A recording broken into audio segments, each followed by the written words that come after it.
welcome back to another episode of Barbershop Talk Like This. I am your host, Trey the Barber. And it's your other host, Dice the Barber. And it's your man, Kush, down here on the other end, as usual. And today in the building, we got my homie, my man, Mr. Amir Boyd. What's up, brother? What's up, fellas? How you doing this morning? Or this afternoon, we should say. Yeah. I'm wonderful, man. All right. Well, first things we got to let you know is, first of all, we always start our show off by saying thank you to the Lord up above for waking us up this morning, allowing each and every last one of us to make it through our weeks, and just everybody being blessed and being here today.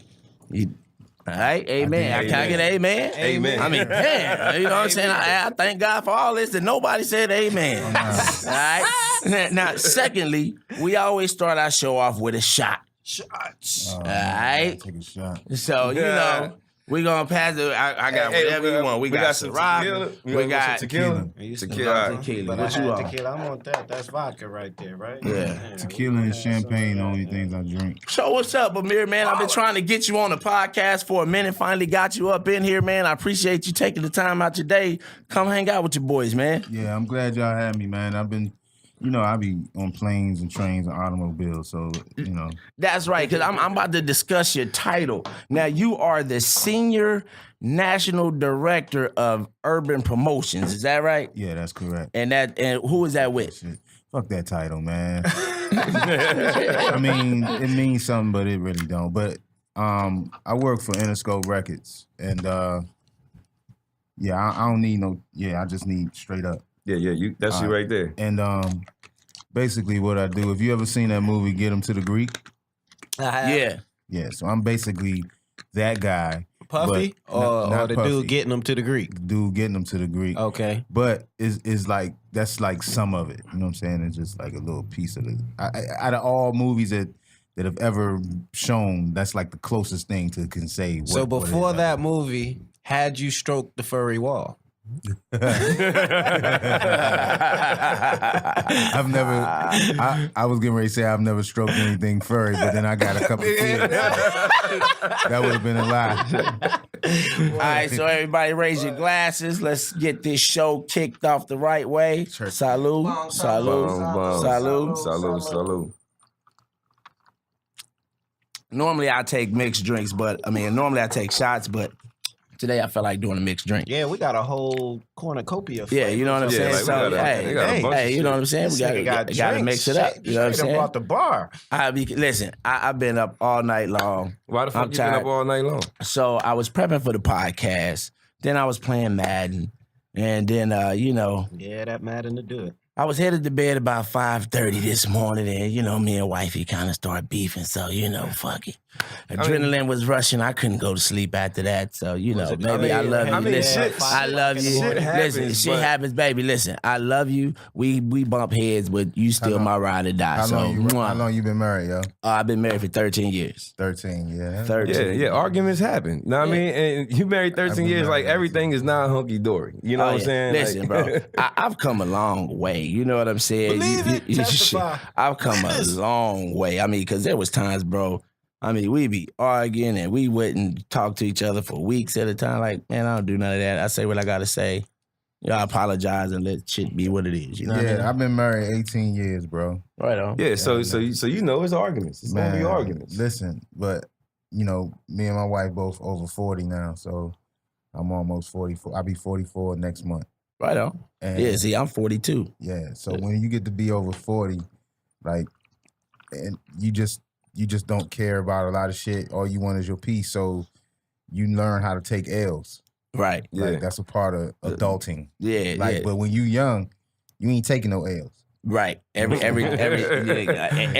That's why. Yeah, that's why it's just like an argument, and that shit'll last for like 2 weeks. Yeah, you know what I'm saying? Like you be like, fuck that, I ain't talking to you about you, but you still my shorty. Yeah, you know what I'm saying? Nobody better fuck with you while we arguing. Yeah, but you ain't supposed to go to sleep mad. Nah, you really ain't. Listen, man. That's why he didn't go to sleep. But let me tell you what else it do though. Like, it just shorten your time here on Earth. Like, it just festers up around your heart. Mm-hmm. And you hear people dying when they in their 40s, and you know what I'm saying, and not waking up in your sleep. Like, yo, that's not natural, yo. If you're a young person, you're not waking up in your sleep. That's not natural. So You know what I'm saying? That'd be all of that. Like, it'd be like whatever you're going through with your wife, whatever you're going through at your job, whatever you're going through with your kids, with your friends, all that shit festers up around your heart if you don't know how to take the and remove that energy out of you. Like I live by something now. I don't even know what we supposed to go topic wise, but I just hey bro, we I got shit. I'm gonna ask you. So, you know what I'm saying? So I feel like real talk. Like I knew you guys before I got on this show. I knew y'all before I came to LA. Like before I moved out here. Right. And when I met y'all, probably the same day I met y'all, I started telling y'all I'm gonna end up living out here. Right. And like 2 years later, it ended up happening. Yeah, your ass is out here. Exactly. So my the way I look at life is like you speak things into existence, right? You only speak greatness into existence, and you dismiss all negative shit. If it take y'all some time to just chill out and be around each other and not speak, whatever, do whatever y'all get through it, that's the important part that y'all get through it. You know what I'm saying? Because that's taking the It air was right good, there. really, when I left the crib. You know what I'm saying? Yeah. So, you know, like I said, I'm at a stage now, bro. Like we say what we say, and then like for me, after that, I'm done with it. Like I ain't walking around mad. I don't want to keep being mad. You know what I'm saying? Yeah. So. You know, is she that way too? You gotta let shit go. Yeah, but is she like, cause you know, like women, like they like motherfucking. Don't get this twisted. Women are every DEA agent, every CIA agent, every COP. They know more shit than we think about, right? It's just natural for them. Right, exactly. So, but in order for the relationship to keep going, like she gotta let shit go too. Right. Like you grow into that. Like I don't think nobody was ever ready to, not no man. Because this ain't something we think about being as a kid. We don't think about being married. Like when we a kid, we like, man, fuck that. We you know what I mean? But women, young ladies think about being married when they like 6, 7 years old. Like right. Like me personally, I was like, I know that I'm not gonna get married till like I'm after 40. And the reason why I said that, you already after 40. I think I'm 41 now, but but what I'm saying is, me growing up, what I said is I want to make sure I had all that shit out of me before I decided to settle down, with one person. You know what I'm saying? Because by then, I'd be like, all right, I done did all my shit in teenage years, 20s, 30s. Now it's time to man the fuck up. You know what I'm saying? And find somebody that you actually want to be with like that. You know what I'm saying? So that's why I said after 40, it would be a good time for me personally. I mean, that's to each his own. You know what I'm saying? Marriage is definitely not something anybody should ever rush into. There's no time clock on it. There's no biological clock. Ladies, fellas, whoever's trying to rush to get married, don't rush. Take your time because that's how you find that's how you find yourself in a fuck situation. You know what I'm saying? With somebody you ain't supposed to be with. You know what I mean? If you feel like you rushing into something, or if a man feel like he's being forced to propose, or if a female, you know what I mean, feel like she's being put into something just because a man proposed to her and she don't want to do it, you know what I'm saying? You might want to just fall back. You don't want to just rush into something that you ain't feeling, because it'll just fuck shit up in the long run. Absolutely. You know what I'm saying? You know what I mean? So, but, back to Amir though. Tell the people where you from, man. I was just about to get in. You know what I'm saying? Like, tell them where you from. So, I'm originally from. I was actually born in Detroit, Michigan. Okay. But I can't take no credit for Detroit, though. You know what I'm saying? But if somebody asks me where I was born, then I'll tell them Detroit, right? But I actually grew up. The first half of my life was in Suitland, Maryland. Then the second half was like in Largo. And then when I became an adult, it was in D.C. So I've been like in and around all of that part of the town. They refer to it now as the DMV. DMV, yeah. So you all DMV. PG County, PG County. Kevin Durant. Kevin Durant. Dave Chappelle. Dave Chappelle's from D.C. Michael Beasley.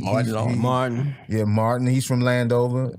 Sugar Ray Leonard. You know what I'm saying? Like, he got a street named after him right over in Landover. Palmer of course, he should. HU. You know what I'm saying? Howard. I used to live right down the street from Howard. How was it for you growing up? Like, So my adult, I mean my younger years were like in phases, right? Because you had the phase where your mommy and your daddy are together and everything was cool and good and grand and shit, right?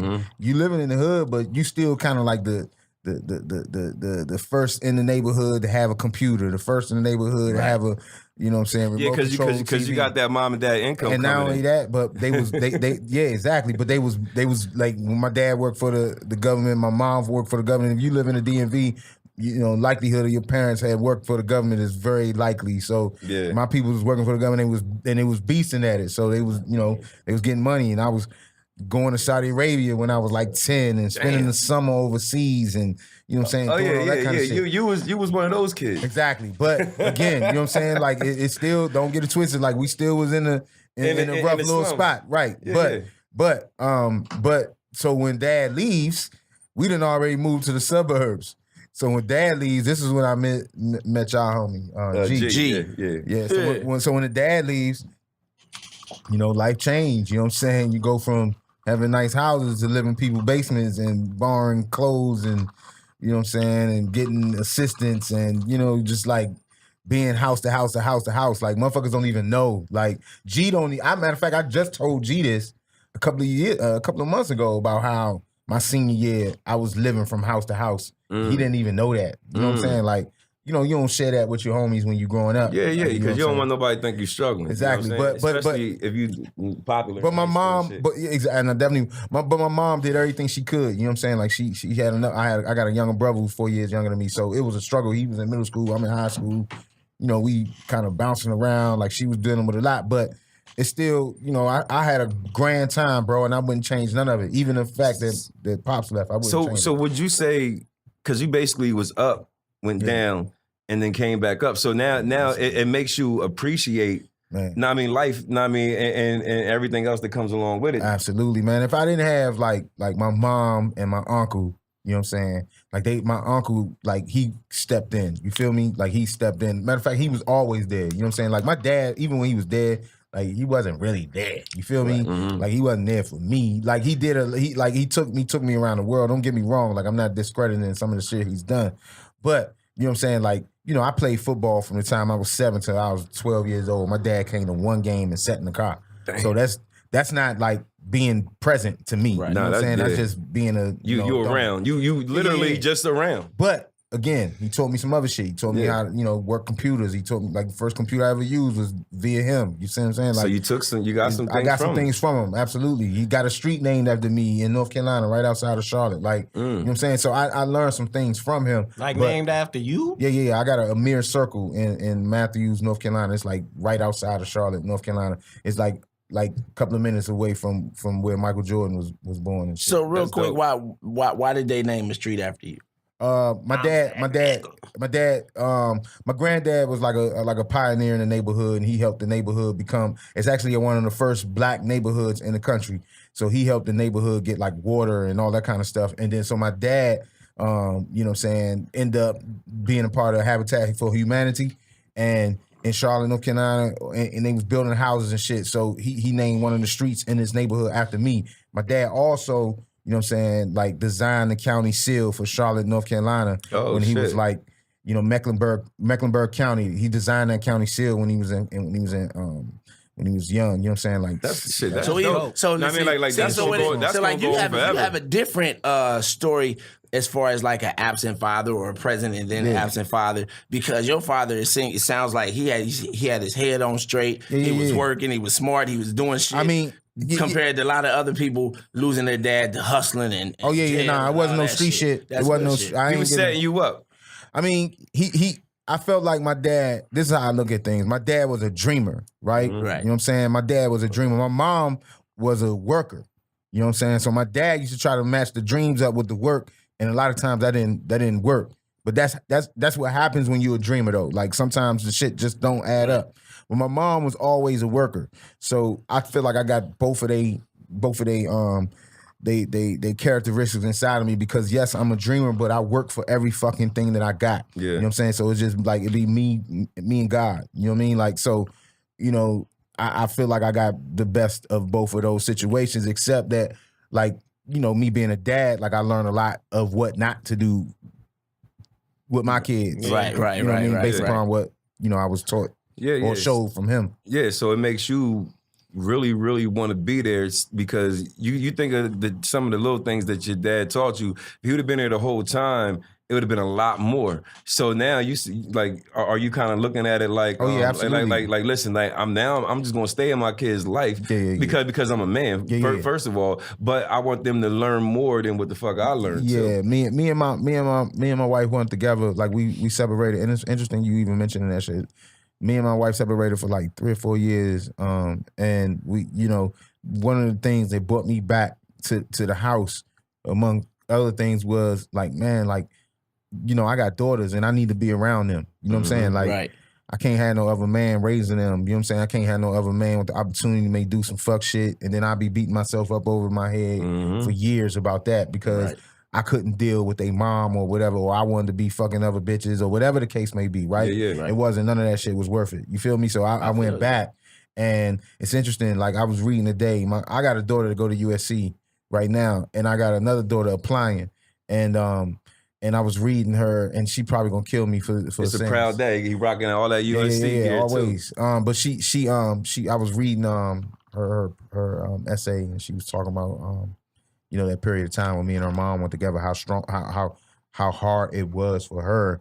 You know what I'm saying? Just being a teenager, living at home and you know, having to tell somebody I'm staying with my dad this weekend, or I can't because I'm gonna be with my dad this weekend. Yeah. As opposed to, you know what I'm saying, I can go. You like just little things you don't pay attention to, right? Yeah. So when you have your own kids, you know what I'm saying, you try to do what's right, but for a minute, like I was saying at the beginning, like when you become 40, that's when you start to realize, man, it's really like all this other stuff out here. It don't matter. It don't even matter, yo. It don't and you matter. might as well just save your energy and your greatness, and just continue to build greatness and save your energy for only positive stuff, bro. Like, don't even let nobody bring no like negative stuff around you, bro. Like, and you will be amazed at how much the world slows down for you. Right. I tell people all the time, I'm like, yo, keep that negative shit away from me. Like, I don't even want, like, sometimes like sometimes my mom, like, she'll get the drinking and stuff, and she'll hit me up with a whole bunch of, because the city that I'm from is bad, so she'll hit me up with a whole bunch of negative shit, and I'll be like, yo, listen, if you got anything negative to say, like, I don't even want to hear that shit. Just call me up with all positivity. Man. And that's it, because I can't have that shit around me right now. Yeah, I mean, I be telling my wife that all the time. I'm like, listen, I'm 42, and reality is I'm either at least halfway done with this life, or maybe more so. Who knows? You know what I'm saying? But at this stage, I don't got time for all the bullshit. You know what I'm saying? I'm trying to live life peacefully. I'm trying to establish shit. I'm trying to go for as many goals and things as I possibly can get. You know what I'm saying? Because it's like, at this age, bro, it's like. And on top of that, too, all three of us, all four of us are in some way creative people. And I know that negative energy for me throws my creativity completely off. It throws everything off. Yeah, completely off. If it's any type of ridiculous energy like that in my life, you know, I might go days without touching my drum machine or my keyboard or anything, just because mine can't settle. So I can't have that around me neither. I feel you. Yeah, like I think it's hard. I don't understand how, like, because I used to rap and shit. So, like, when I would get into that, I couldn't write. So I don't understand how a lot of people go to jail and could just write. Get that. Because it's. But if you don't have nothing else to do, I understand that. But like I just can't think, because I'm like, I need to get the fuck out of here. Everybody's process is different. I know that. And not only that, but after you get in jail for a minute, like, you hear other inmates say, like, they got your body but not your mind. Like, you can't just turn your mind off. Yeah. And that's the part that a lot of people don't realize, that you have to get accustomed to when you behind somebody's bars and they telling you when and where to go. So if you ain't built for that kind of, you know what I'm saying, mental anguish, then you best not, like, try to live that lifestyle, man. Yeah, I'm telling you, listen, I've always known my whole life, mentally, I'm not built for nobody's prison. Like, even when I was in the streets, I used to tell niggas, like, listen, if I'm looking at anything more than 6 months, maybe like a year and a half, nigga, I'm going down the gun blaze. I'm not being locked up. Niggas be like, nigga, you crazy. Nigga, fuck that. I don't want to be locked up. You know what I'm saying? So listen, when I don't got a prison doing size. When I got my ass in a situation and I realized that prison was a definite possibility behind the decisions I was making, man, I changed my life. I'm like, man, fuck this. These motherfuckers ain't Good playing. for you, bro. They ain't playing, nigga. They not playing at all. They waiting to put your ass away. I used to think I was invincible, nigga. Like, nigga, for real, I don't know why. I used to just think I was invincible, nigga. I rode around with pistols and shit. Like, I couldn't get stopped by the police. Like, I don't know. Yeah, until you got that reality check. You got that reality check. Nigga, I got that reality check. He's like, okay. Time out. Yeah. Time out. Shit. All right, so I want to talk a little bit about your career, you know what I'm saying? Because you are hands-on in the music industry. So who are some of the artists that you represent or dealing with right now?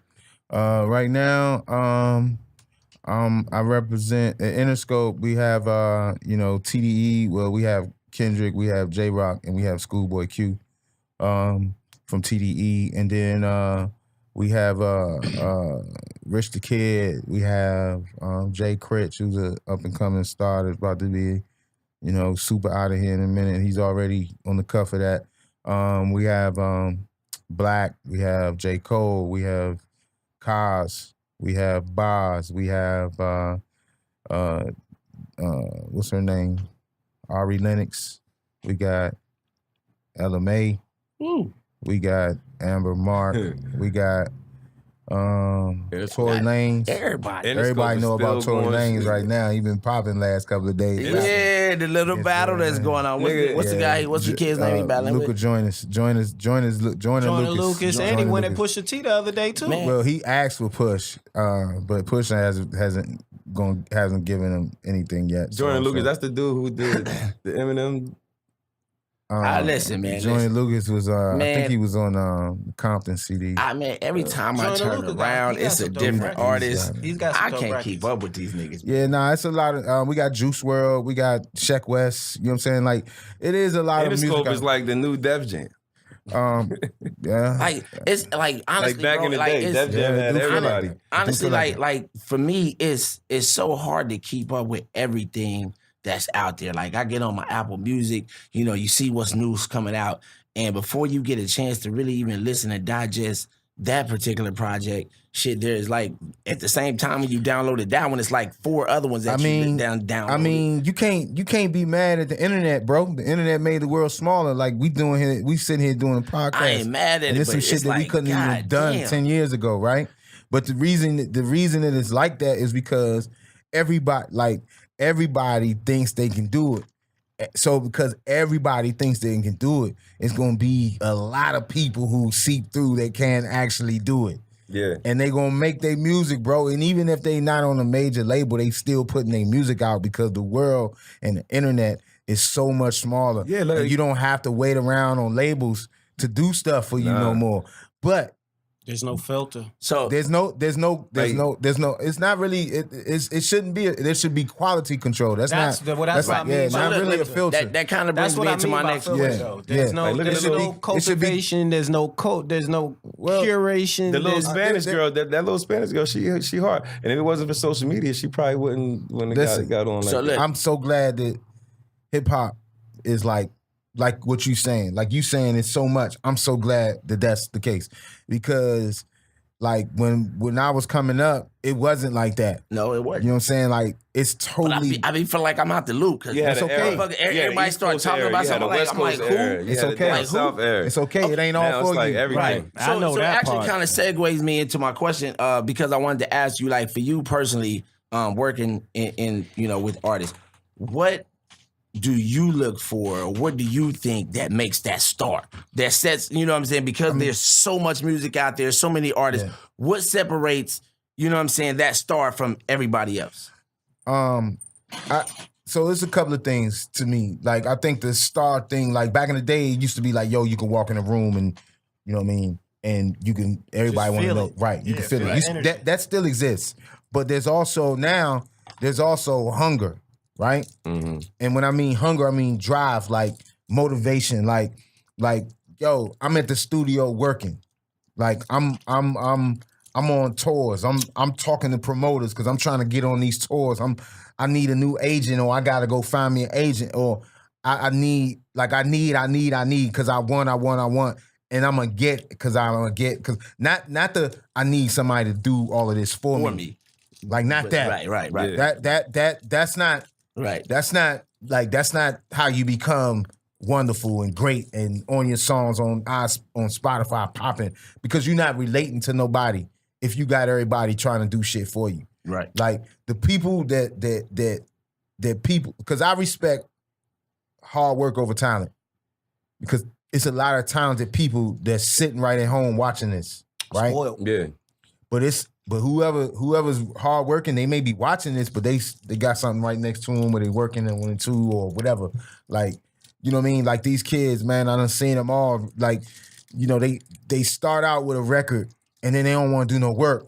Right. Mm-hmm. So now all it is a record, and really the record bigger than them. Right. Yeah. So you know, with the labels and stuff like that, are they kind of looking at, because we in the social media world, are they looking at everybody's followers to where they don't got to do too much extra work if they got a following already? So like, should people build their shit up first? Absolutely, they should. But you should. But there's always, like, you know, like I was a part of the team that helped Travis Scott get signed to Epic. Right, he signed to Grand Hustle. At the time, I was still Grand Hustle. So, like he only had 2,500 followers. You know what I mean? But that was 2011. Yeah, exactly. You know what I mean? So it's different now. Shit wasn't popping like that. Like now, what you could do, a lot of people, what they don't know, like if you think that you got a real hit song, like you could pay somebody like Baller Alert or like World Star, you know what I mean? A certain amount of money, you know what I mean? No, but the thing is, if you do that, that'll jump your following up. You know what I mean? That's basically being on your grind if you want to take it to the next level. Nah, I wouldn't suggest that.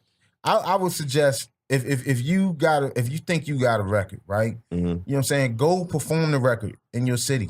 Like, go make sure you know every DJ in your city. I'm talking about every DJ, not just the DJs that's on the radio. I'm talking about every DJ. I don't care if they DJ at bar mitzvahs. Yep. Go make sure you know that DJ and ask them to play your records when you not around. Because you play my record when I'm around, that's to be expected. But like, play my shit when I'm not around. Go build some relationships in your own backyard, so that if I'm riding through your city and I hear this record, I can call a local DJ that I know, because I know most of them, and I can say, "Yo, you heard of this record?" And they can be like, "Yeah, that shit popping." That's what I want to hear. Right. You know what I'm saying? As opposed to you spending some money. Like, I can tell, I know people at Ball Alert and all these other spots, so I can tell if you spending your money.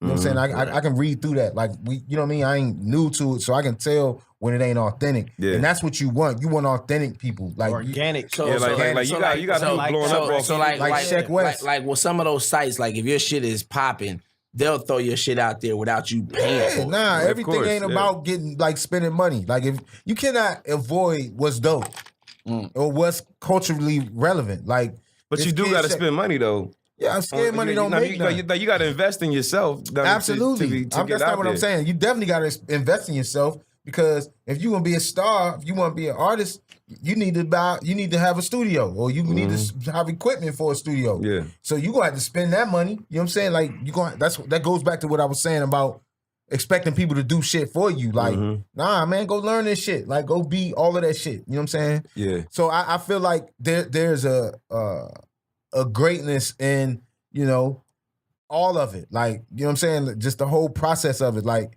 if you young and you think you got something, bro, you should know how to get something popping in your neighborhood. Right. Like, but not even just for like your label and stuff like that, but social media is making it a lot easier for a lot of people to get noticed and get put on. Absolutely. You know so what I mean? It's called social media though. Like, it's supposed to do that. But at the same time, like, we can tell when it ain't real. Yeah. Right. You know what I'm saying? We can tell when it ain't real. And then, you know, the fans can too. Yeah. But listen, but it's been a couple people. 2 million followers but 45 likes. Yeah. I mean, no. I'm not saying buy shit like that. What I'm saying is like I was saying, like the Spanish girl, like last week or something. You know what I mean? She didn't. I don't think she paid World Star or anything. I think her shit just went viral. You know what I'm saying? And now she popped up to like 300-something thousand fucking followers or whatever. I mean, just because she's nice. And the other dude, I haven't seen her. Is she rapping or something? Yeah. She spent. I had to show y'all later. We can't do it right now, obviously, but yeah. But I mean, people like that, and then like the little girl, the Lele or whatever, she blew up from freestyling in her dad's car. You ain't never seen her neither. Yeah, the little girl. Yes, now she on commercials and shit. Know what I mean? Like, yeah, she blew up. Yeah, I mean, there's again, the internet has made the world smaller. So, you know what I'm saying? All of this stuff is relevant. It's supposed to happen. I'm glad it's happening. Yeah. It's making it quicker for artists to get money. You know what I'm saying? Because I was going to say, if they not in some of those situations, how to get paid off of the streams. A lot of independent motherfuckers too. The streams, yeah, you get paid off of that. But that ain't everything, yo. You want to get shows. Right, because in a lot of those situations, that's where you get your money. I was going to say, in a lot of those situations, it's just a quick 15 minutes of fame. You know what I'm saying? Exactly. How many people will grab that opportunity and seize the moment and truly push and really establish a career out of that shit? Yeah. And how many people are just gonna live in that little 15 minutes and it's over with? And that's the difference. Yeah. That's why I say I respect hard work over talent. Yeah. You know what I'm saying? Because it's gonna be if you're trying to be around, you know, you like, yo, let me go back and go get this done and get this done and make this better. Yada. I mean, you look at our favorite artists, right? Your favorite artist still around, yo. They popping. If it ain't Jay-Z or Nas or you know what I'm saying, Lil Wayne. Biggie, Pac and Big. But Pac is still around. I got a question. Still around. Pac is still around. I got a question for you. Being from PG County, and y'all got the new upcoming rapper Corday. How you feel about? Oh man, you know that's my little youngin. I think Corday's trying to save the world, bro, and I'm gonna be right there to help him.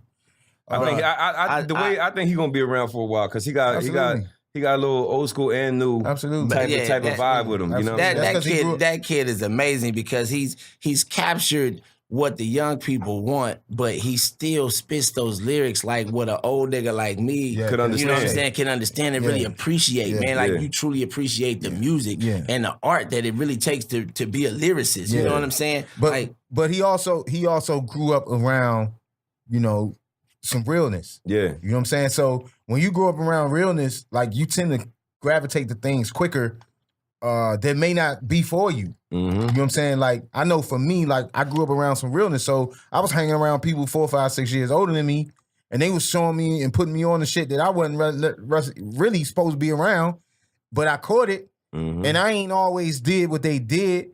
But it was some of the stuff that they taught me, they didn't know they was teaching me, and I applied it to my regular day life. So that's what Corday is doing. Mm-hmm. Corday been around some real shit. He done seen some shit. So now he just really applying everything he saw when he was 7, 8, 9, 10 years, you know, youngin', and putting it out into music now. And that's what separates him too is like he's awfully intelligent. You know what I'm saying? Yeah. When I met this kid, he was at Towson State University. I drove from D.C., which is 30 minutes up the road, really, you know what I'm saying, to meet this kid. It's like an hour away from D.C. at Towson State. My homeboy son played for Towson basketball, and he said his son put him onto this kid named Antandra. Mm. It was a video. I can't even find a video because they done took all the stuff down. But there's a video of him rapping in New York, rapping on top of this building. And I could see, I was like, man, this kid is dope. He got a speech impediment and he's still dope. You know what I'm saying? Right. So I hit him on Twitter and was like, yo, what's up? Like, get at me. And he must have taken him like 3 or 4 days. He reached back out. He's like, yo, what's up? And I know what he did. He went and did his research on me, as he should. You know what I'm saying? Yeah. And it ain't hard I'm not hard to find. So he went and did his research. And I was like, man, call me, whatever. We got on the phone. I was like, yo, bro, I'd like to come sit down with you and meet you. Like, you know what I'm saying? Like, because at this time I was working with Nick Grant and Culture Republic and Hustle Gang. And I'm always like looking for something, right? I don't even know what I be looking for, but I'm looking for something all the time. And the way I found this kid, I was like, man, I'm about to come up there and holler at you. I drove up there, sat down, had dinner with him, just kicked it with him, you know, and told him right there when I first met him, I was like, yo, bro, I don't want to like manage you or nothing. I just want to serve as like a mentor for you. You know what I'm saying? Like if you need anything, hit me up. You know, if you want to bounce some ideas about your music or you want to go, you know, show some videos to me or whatever the case may be, like just use me as a tool for that, like, you know what I mean, just to help you out. Like, because he was like in college, he was talking about dropping out, and I was like, nah, not yet. I had told him, I was like, nah, not yet. Like, I'm a college dropout, I you know, I know why I dropped out, but I didn't feel like it was time for him to drop out yet. I moved out to LA, A year later, after me and him met, through this whole year, me and him keeping in touch, I moved out to LA. First person to come visit me was him when I was in my office one day. And I had him in there. And look at this, bro. I had him in my office, and everybody just fell in love with him, like on some like, yo, he's cool. Like a cool ass dude. They didn't even know he could rap. And he came in my office and was rapping against some of the A&Rs in the building. You know what I mean? Right. A couple of months later, we go to motherfucking Complex Con together. You know what I'm saying? And I had already I told him, I said, yo, if you in anywhere, you want to go to any show, hit me up. I'll give you passes or I'll get you tickets. So, you know, we started doing that. And then when we had already did the Broccoli City shit in D.C., I got him backstage. Then we went to Complex Con. I got him all access passes. This nigga went backstage and met everybody. Even the kid. As he should. That's that hunger. Yeah. That hunger. You feel me? Like, I this is what made me fall in love with him. It was like, yo, like I could put him in a room and I know he gonna go come out with the, like, he gonna work his magic. Everybody, everybody gonna not like just be some little, you know what I'm saying, flower on the wall. Like, just really go, like, meet everybody. And because that's what this business is about. It's about relationships, yo. So if you sitting around, you thinking you can do all of this by yourself, that you a fucking lie. And you setting yourself up for failure. You can't do this shit by yourself. So you better get out here and meet somebody. Right. You know what I'm saying? He shot his video in our shop. Exactly. And that's when I knew when he took, and that video was popping. Like, that's that was one. That's the one that put him on, really. He came in the shop. He's like, yo, you know, they was like, I want to shoot a video here. Woo, woo, woo. Ali was like, all right, cool. So he threw the song on, and I'm cutting hair. And I was like, who is this? He's like, oh, that's me. I said, that's you? Yeah, I He's remember like, that yeah. shit. I was like, so this the song we doing the video too? He's like, yeah. I was like, nigga, that shit is fire. Yeah, man. But besides the video, like his personality, just like you said, his personality was like he was just cool. He was so cool. He was like, yeah, I mean, like, yeah, we didn't even know who YBN was. That's why I say it'd be so much shit. I be feeling like I'm outside the loop. So they was coming to the shop for a minute. We just thought they was little kids trying to get on rapping and shit. So I remember Samar, Mike Larry's godson, was in there. He was like, oh shit. He was like, y'all don't know who that is? He's like, nah, bro. Like, they just some kids trying to rap to us. Yeah. He's like, nigga, that's YBN. That's YBN. Boo. They pulled up. He's like, they got millions of followers. I'm like, oh shit. These little niggas is making the pop stuff. Yeah. Man. Yeah, and I mean, and it was good that, you know, Corday got down with them because it's like all young dudes, you know what I mean, coming up together and shit, and they all different. So, you know what I mean? That was a good situation. Yeah, so you know, I love being a part of stuff like that, seeing this kid, man. He gonna be, like, for real, he hasn't even reached the plateau that he's going. He's only scratching the surface. Exactly. Yeah. He is going to change the world, and he's already doing it, yo. You hear that, Corday? See, we bigging you up, so, bro, you have to come out and be on the podcast, dog. Oh, yeah, I cut him up. I cut him up all the time. Like, that's my client. Yeah, so, I know. Like, I'm trying to get him on the podcast, but he working on his album right now. So, you know what I mean? We're gonna have to start doing phone calls on some of these niggas because it'd be hard to get them down here. Yeah, so we just have to do some over the phone interviews with them. That's interesting you say that because I remember Nina Nine was telling me that, like, you know, Nina Nine, she was on Sirius XM out here. First, she was doing her show out here on Hip Hop Nation.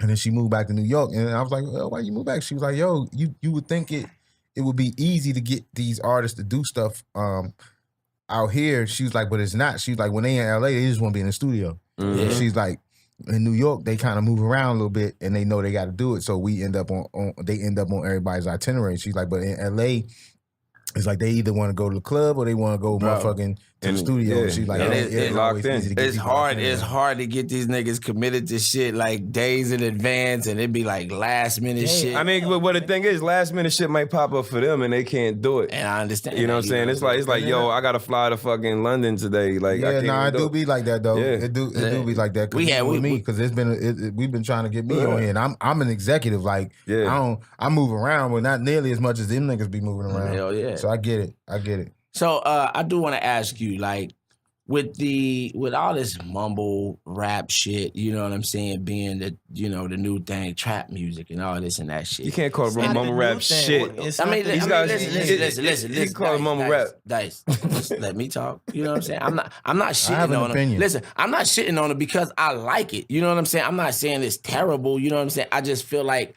there's no substance in anything that nobody says for real. So my question is like they say history always repeats itself. Do you ever think that the lyricist will return to hip hop and rap music? The lyricist is they still here. I mean, like when you think about, and it's kind of like they just don't put them on the radio. Yeah. That's always been the case. It depends on what you're looking for radio too. Because I mean, if you're doing the satellite stuff, you catch what you want to hear depending on the show. Just, if you're looking for, format radio, the powers and all of that stuff. Yeah, we get commercial radio. You're catching the playlist. Like that's all you hear all the time. I mean, let's keep it 100. You know what I'm saying? Like, this is how. Let's keep it 100. Like, that there is a place and time for everything, yo. Yeah. So even amongst, and I don't even like calling them mumble rappers. I just call them what they do. They rap. Yeah. Because all that shit is culturally relevant, right? And I like Kodak Black. I think he got something to say. I helped Future get signed. I really don't think Future got a whole lot to say, but his music is still good nonetheless. Because if I'm working out, if I'm running 3 or 4 miles, or if you're in the club, I'm in the club. I don't want to hear J. Cole. Nah, right. You know what I'm saying? I mean, me personally probably wouldn't mind, but you know what I'm saying? I know the girls they can't, you know what I mean? They can't shake what I came to see. But if you riding in your car and smoking a blunt or something, you want to hear something like J. Cole. And it depends on what I'm smoking. Like if I'm smoking a sativa, you might be right. If I'm smoking an Indo, I might want to hear Future. Yeah, you know what I'm saying. So and it depends on the hybrid. You know what I mean. I may want to hear motherfucking Kendrick. Like you never know. Like, but I say that that hip hop is a big ass pie, and every slice of that pie tastes different, and it's your job. As a consumer, cosmopolitan pie. Is to pick the pieces that you like and celebrate those pieces. Don't keep them to yourself and say, "Yo, these pieces good," and don't tell nobody. Tell people about the shit that you like, and then leave the rest of the pie. Leave the rest of the pie for whoever else want those slices. If it's trap music, if it's emo rap, you know what I'm saying? Because with the kid Juice WRLD, he signed to Interscope too. That's emo rap. Lil Young can really rap though. I've seen him go off the top of his head. You know what I'm saying? Like, and some of his greatest inspiration is Future. You see what I'm saying? So I think it's all there's melody in Future. There's shit. definitely melody in Future. It is. It's the melody same thing first. that you can get from. It's the same thing you get from Young Thug. And I hate Young Thug, but I love his melody. I love Young Thug. I love his melody. He's a genius. He's right. He knows how to use his voice as an instrument. Same thing Future does. Exactly. When you go and listening to people that y'all want to sign or whatever, like you got to have a straight blank mind because of all the different type of people that's coming. You know what I'm saying? Like you absolutely, and you liking what you like back in the day. It's like I gotta cut all this shit out. Absolutely. Like once you realize that it ain't for you, but it still is popping. It's a business. Like in your position, exactly. it's a business. Business is business. But it's hard for people to kind of channel that out. You know what I'm saying? And be like, all right, I gotta have a blank mind because I don't think this is hot, but a lot of people are going to think this is hot. If everybody else think that it's hot. I had to learn to do that. No, but before everybody even hears it, you know what I'm saying? Like, you got to be the first one to hear it before you put it out for everybody to hear. It's like, yo, I got to have a blank. This shit, I don't like it, but it's probably going to pop. That's where, I'm sure from his position, when you hear something like that, you know it's not for you, but you automatically can identify the market that it's for. So I know I'm going to take this directly to these people as opposed to taking this to y'all who ain't going to fuck with it. But I know over here, they going to love it. Yeah. You know what I'm saying? It's also, too, like, when you get to be older, right? Like, that's a part of the gig. That's a part of life, period. Like, you know what I'm saying? I remember playing hip-hop for my dad, right? I remember playing Paid in Full, the album for my dad, driving from Charlotte to North Carolina to DC, and he was saying, "Man, like what are y'all doing in my James Brown records?" And then when I played Tribe Called Quest, he was like, "Yo, man, like this Earth, Wind & Fire, this Average White Band. What are y'all doing?" And I was in there bobbing my head, right? But what it did was it made me go back and listen to his James Brown. Yeah. It made me go back and listen to his Earth, Wind & Fire. You heard the little riffs. You heard the riffs. And I wanted to hear the originals, right? I wanted to hear the real shit because I was like, damn, Like this shit. I'm thinking this shit new. Dion do that shit all the time. Yeah. Don't he? But see, and that's the thing for me. Like that's different for our generation versus this newer generation is that we still had a respect for older music. I know me and my homeboys. I know we like when I was in high school. It was almost like a competition to find some of the old shit that nigga, like I know you don't know about this shit. And you know what I'm saying? But these kids today, like you mentioned people that rapped in the 90s or you know what I'm saying, shit that was popular in the 90s, they be like, I don't know who that is. I never heard that before. It's world like picked up speed. There's an overload of information. I understand that. I understand that. But see, for me, it's like if you are an artist, then you should be a student of the music. And if you're a student of the music, then you should want to study everything that's come before you. You have an excellent point. So I've sat down and I've been around a lot of like people that people admire, right? And one of them was a producer, and I sat around him one time. We was going from some radio stations, and he was telling me. I asked him, I was like, "Yo, you ever played an instrument?" He was like, "No," and then he was like, "I was like, yo, do you collect music?" He was like, "No." But he's a popular producer, like really popping, like still popping right now. And I don't want to say his name, but he's still popping right now, like super popping. So I was like, damn. So I was like, well, that's probably some of the problem with the music is, like you said, you know what I mean, a lot of producers and artists, not all of them, because we wouldn't be saying this about Corday if it was all. Right. But it's two people you can blame. You can blame us for not giving that shit to them and making it so that like this is our hip hop, right? And it's only ours and y'all can't touch this. Nah, nigga. Hip hop, this is why people be tripping off white people, you know what I'm saying, enjoying hip hop. Hip hop is for everybody. Hip hop ain't got no fucking age and none of that shit. Just think about it like this. If you 60, that means when hip hop came out in 1970s-ish, 73, 74, you're 15 years old. So that means you grew up on hip hop. Right. If you're 60 years old, that means you grew up on hip hop, right? So the rest of your life, you all you knew was that shit. At 15 years old, you still was impressionable. You still was like, yo, this shit is dope. Now, we took our music and was like, yo, this ours. And we ain't share that shit with these youngins. So that's one thing. The other thing is they decided, like he said, and like we've been talking about, is the internet that made this shit so I don't have to learn anything about music. I don't have to play no instrument. I don't have to be no DJ. The producers back in the day were either DJs, band, they played in a band, or they motherfucking Tech they were heads. Tech heads. It was really only two things. They were DJs or they played drums or they were like a drum major or they played in a band. That was it. Now, half of these producers never even picked up an instrument in their fucking life. But they don't have to. Because I got Fruity Loops and I got all Logic and all this shit. Mm-hmm. And you know what I'm saying? And then it works for them. You can't just you can't just hate on it because it ain't working for you. It worked for them. But at the same time, you lose some of the soul every time that cycle doesn't get turned the right way. I think that's the thing that's mostly missing. I think that's the thing that upsets us the most about the music nowadays. But see, that's why you gotta go find what you like. And it's there. It's there.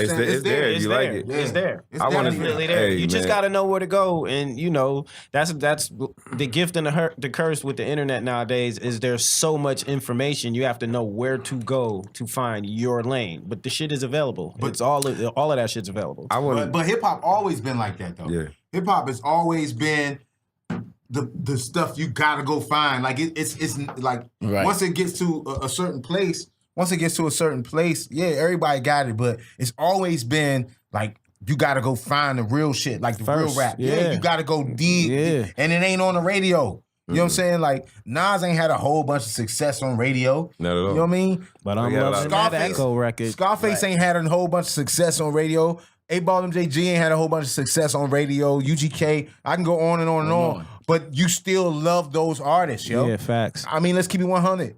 NWA ain't had a whole bunch of success on radio, bro. Yeah. Right. Like, they talked about that shit on their albums. Like, how radio ain't fuck with them. Yep. I mean, the 90s was about that, not getting success. It wasn't, I mean, you know, the Chronic and Puff with Big and Puff post Big is what made Niggas was cussing a lot and talking gangbang, this and that. So they wasn't making shit for the radio. I listened to some of the 90s rap. I was like, damn, them niggas was going hard. When you say you listen to Rakim, I don't know if y'all realize Rakim dropped however many albums and never cursed once. Yeah. He cursed he cursed like maybe once or twice. Right. But like out of all that curse shit. words. And he said shit in like a couple of Hold on. I want to since you're an industry person and we in here talking about, nigga, I'm not no industry person. Well, you know, you deal with a lot of people in the industry. So I just want to say, the industry took a hard hit.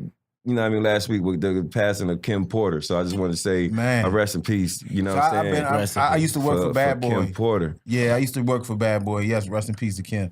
I used to work for Bad Boy, and I worked with Puff when he had his Press Play album. So Danny D. Kane, I was the first person with the Young Jock Is Going Down record. Like I literally took that shit to a radio station, and the lady was like, "Yo, that shit's gonna only be around for 3 months," and it ended up being like the biggest record of that year. Yeah. But, so I was actually the first record I worked in Atlanta when I moved to Atlanta was a record called Them Boys by Boys in the Hood. Yeah. At the time with Jeezy and Duke and all and Young Gunna, all them on that record. 2 Chainz was with them. Nah, 2 Chainz wasn't. But Jody Breeze. But Kim Porter discovered that group. Jody Breeze, right? Young Gunna.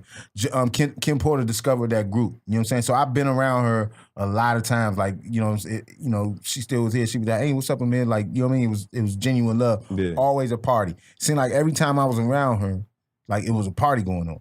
Mm-hmm. Like, you know what I'm saying? And I don't know if that was on purpose or what, but I feel like that was the energy that she had, that she gave off. Yeah. I never seen her acting crazy or none of that. I never seen none of that. I seen her always showing love and giving love. You know what I'm saying? Yeah, that was a shock. That was a shock, man. That was a shock. Rest in peace, Kim Porter, man. I hate to actually end this conversation, man. This shit is going so great. We can go on and on and on.